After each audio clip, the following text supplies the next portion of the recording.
Hello, I'm John Bell, the Director of the Healthy Planet Directorate, and I'd like to thank Jacqueline for inviting you to be present at the concluding milestones of the Fit for Food 2030 project life.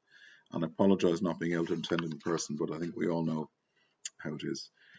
I express the hope that this is not an end, but a beginning of working together for the research and innovation community on food systems transformation, a critical transformation of our time. We're all aware of the strategic importance of our food systems for people, planet and climate, and of the challenges that the systems are facing regarding health, environment, food and nutrition security, climate adaptation, inclusiveness and fairness. Our food system transition is now politically centre stage. The sense of urgency and the willingness to act is there. The recent Nobel Prize for Peace for the World Food Programme is a further demonstration and proof of that. So it's not a surprise that the transition to sustainable food systems is at the core of the European Union's Green Deal, in particular through the Farm to Fork strategy and of achieving the UN Sustainable Development Goals in 2030, especially ending hunger. Through its Farm to Fork strategy, the European Commission is now leading the way to future-proof our food systems for sustainability and health, and to assure a just transition in which nobody is left behind from the local to the global level. It's important that we recognise the key enabling role that research and innovation must play and is playing for this transition of our food systems for co-benefits. And people like yourselves, your own role in this is going to be critical. From our side in the European Commission, we're putting in place the support that is needed for the research and innovation community to deliver impact in this great decade of change. On the 18th of September, we launched a €1 billion European Green Deal call to fund research and innovation and to deliver tangible results, high impact results that will break through and set new pathways in the immediate years ahead, including those addressing the Farm to Fork strategy. The European Union's Research and Innovation Partnership on Food Systems, which is scheduled to be launched in 2023, and will work alongside the European Union missions. And in fact, in the missions, whether we're looking at the ones on the restoration of soils, or the oceans and water systems, or the resilience for climate adaptation, will be very important motors in this great transition from research and innovation. And even the European Union's Next Generation Recovery Package will also offer concrete support for food systems transformation. So we're at a great moment, a turning point in our work together. A systemic approach which connects across disciplines, value chains, communities, sectors and policies is key if we want to deliver real change. And we need to start deploying real breakthrough solutions for the pressing problem of our systems. Our food systems are running out of time, but we're not running out of ideas. So the issue of getting the ideas and deploying them and working with people to make them work in practice across the systems is now critical. But we now have an excellent basis to start from to deliver that impact that is needed. And we know that Horizon Europe is being designed and deployed to be an essential element of the Green Deal toolkit. Horizon Europe is the next European Union framework programme directing taxpayers' money on their main concerns for these great transitions, and it will start next year. Our ambitions for research and innovation in Horizon Europe are built on the momentum and the work that we launched in the Food 2030 initiative. Food 2030 is our DG Research and Innovation's policy on research and innovation. It's a framework for sustainable, healthy and inclusive food systems, which we've worked on since 2016. And it's convened around and focuses on a systems approach to research and innovation policy in X, land and sea, producer to consumers, from farm to fork to gut and back. It's been focused on 4 priority areas since the beginning, on nutrition, climate, circularity, and innovative communities.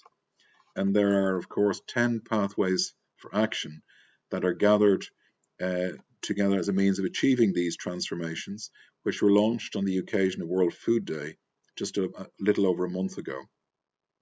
I recommend, if you can, to pick up that publication digitally or otherwise, and to look and see how we can mobilize around these 10 pathways. These are key levers of change where research and innovation can have a deep, multiple impact in realizing the food system vision with co-benefits. Each Food 2030 pathway sets out the systemic challenges, the expected co-benefits, barriers to and enablers of change, and highlights potential R&I areas meriting further consideration and investment. The Pathways for Action publication is a real basis for discussion with you on the levers of change. Although we draw inspiration from this work for programming Horizon Europe, we see this as a dynamic piece of work that will benefit from an open public debate, which we hope will also inspire others in their research and innovation policy programming. As you know, I always say that food is the common universal language of the European Union and indeed of the planet, and the systems change to food must involve a public debate on the choices and opportunities ahead.